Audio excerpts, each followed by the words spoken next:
स्त्री के साथ कैसा व्यवहार किया जाए। तो यह सत्य है कि सब विषयों में स्त्री पुरुष का समानाधिकार है। दोनों के हित के लिए ये अवांछनीय है और ऐसा समानाधिकार संभव भी नहीं। स्त्री पुरुष के पारस्परिक सुख के लिए और सामंजस्य के लिए सुचारू रूप से संचालित होने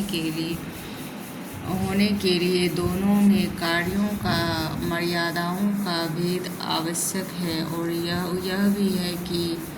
यह भी सत्य है कि हिंदू धर्मशास्त्र के अनुसार स्त्री धर्म है कि यह पति को परमेश्वर का स्वरूप समझकर उसकी सेवा करे, परंतु इसका अर्थ यह नहीं समझ लेना चाहिए कि पुरुष को जबरदस्ती परमेश्वर पद पर बैठकर स्त्री से दास्ता कराने का हक है। यह स्त्री धर्म है और इसका उद्देश्य महान है। परमात्मा की सृष्टि में स्त्री पुरुष दोनों की ही आवश्यकता है और अपने अपने क्षेत्र में दोनों का ही महत्व है, परंतु जीव दृष्टि से दोनों ही भगवान के एक से अंश हैं और मनुष्य के नाते परमात्मा की प्राप्ति का अधिकार दोनों को ही है। पर समाज की सुशृंखला के लिए दोनों के क्षेत्र कार्य विभाग अलग अलग हैं। अपने अपने क्षेत्र में रहकर अपने अपने कर्तव्य कर्म करते हुए ही दोनों भगवत प्राप्ति मार्ग में अग्रसर हों। ऐसी व्यवस्था होनी चाहिए कि भगवत प्राप्ति में प्रधान और साधना है।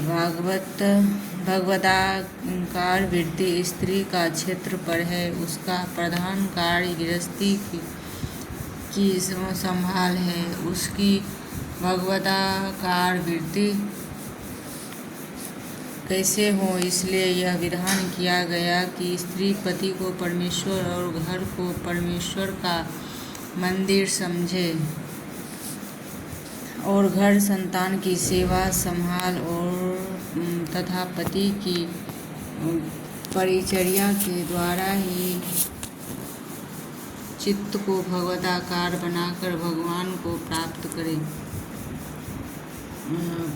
कर ले। इसके अतिरिक्त सामंजस्य व्यवस्था और दाम्पत्य सुख आदि के लिए भी पति भक्ति और आवश्यक है, पर यह स्त्री का धर्म है। पति को तो मानना चाहिए कि स्त्री मेरी सहधर्मिणी है, मित्र है और गुलाम नहीं।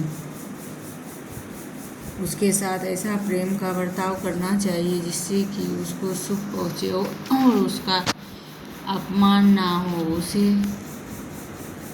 उसे मन ही मन रोना ना पड़े और साथ ही उसका हित साधना भी हो। जो पुरुष स्त्री को गुलाम समझकर उनके साथ बुरा व्यवहार करते हैं, उन्हें सदा संत्रस्त रखते हैं, बीमारी आदि में उनके इलाज का उचित प्रबंध नहीं करते और अपने हाथों उनकी सेवा करते सकुचाते हैं, तो वो कर्तव्य से च्युत होते हैं और पाप करते हैं। आपको चाहिए कि आप प्रेम युक्त बर्ताव से स्त्री का स्वभाव बदलने की चेष्टा करें।